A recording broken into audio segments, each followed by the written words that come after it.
हरियाणा में मंडियों में गेहूं की सरकारी खरीद जारी है, जहां अपनी अपनी फसलों के साथ लोग मंडी पहुंच रहे हैं। किसानों के लिए मंडियों में टोकन सिस्टम की व्यवस्था जो है वो की गई है।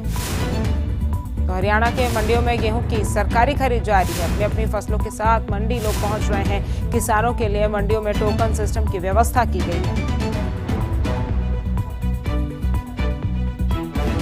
और इसी खबर पर ज्यादा जानकारी के साथ बहादुरगढ़ से प्रदीप धनखड़ हमारे संवाददाता हमारे साथ जुड़ गए हैं। प्रदीप, बहादुरगढ़ में किस तरह से किसानों के चेहरे पर खुशी है इस सरकारी खरीद को लेकर? प्रदेश सरकार ने 1 तारीख से ही प्रदेश भर की मंडियों में गेहूं की खरीद के लिए व्यवस्था शुरू कर दी थी। सरकारी खरीद यहाँ पर शुरू कर दी गई है, लेकिन बहादुरगढ़ की मंडी में इस वक्त मैं खड़ा हूँ, जहाँ पर आप देख सकते हैं कि जो बोरियां हैं वो यहाँ पर रखी हुई हैं। हालांकि ये सरसों की बोरियां हैं, गेहूं की कोई भी फसल यहाँ नहीं पहुंची है।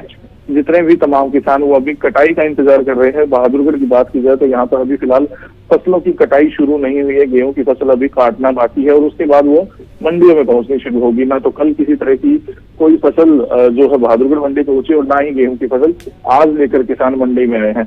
हालांकि जब किसान आएंगे तो यहाँ पर तमाम तरीके की सुविधाएं देने की बात प्रशासन की ओर से कही जा रही है।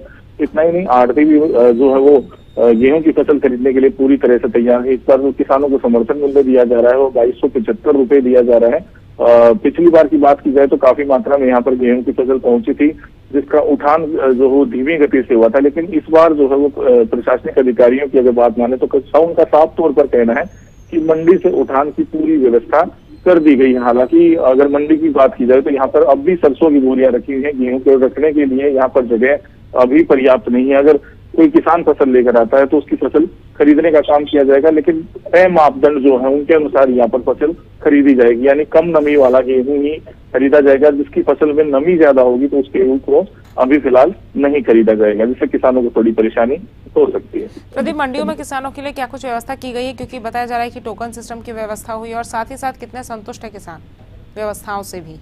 बिल्कुल, सबसे पहले बात की जाए तो किसानों को के लिए मेरी फसल मेरा ब्यौरा नाम का एक पोर्टल बनाया गया है। उस पोर्टल पर रजिस्ट्रेशन अनिवार्य है। वही किसान मंडियों में जो सरकार को अपनी फसल बेच सकेगा जिसने पहले पोर्टल पर रजिस्ट्रेशन करवा रखा है। उसके बाद जब किसान मंडी अपनी फसल लेकर पहुंचेंगे तो यहाँ टोकन सिस्टम कर रखा है और टोकन लेने के बाद ही जो उसकी ट्रैक्टर ट्रालियां हैं या जिस भी वाहन में वो अपनी फसल लेकर आ रहा है उसकी एंट्री मंडी के अंदर होगी। और मंडी में जो है वो सरकारी खरीद के साथ साथ जो आड़ती है यहाँ पर बोली लगाएंगे, उसके बाद ही फसल यहाँ पर बेच सकता है किसान।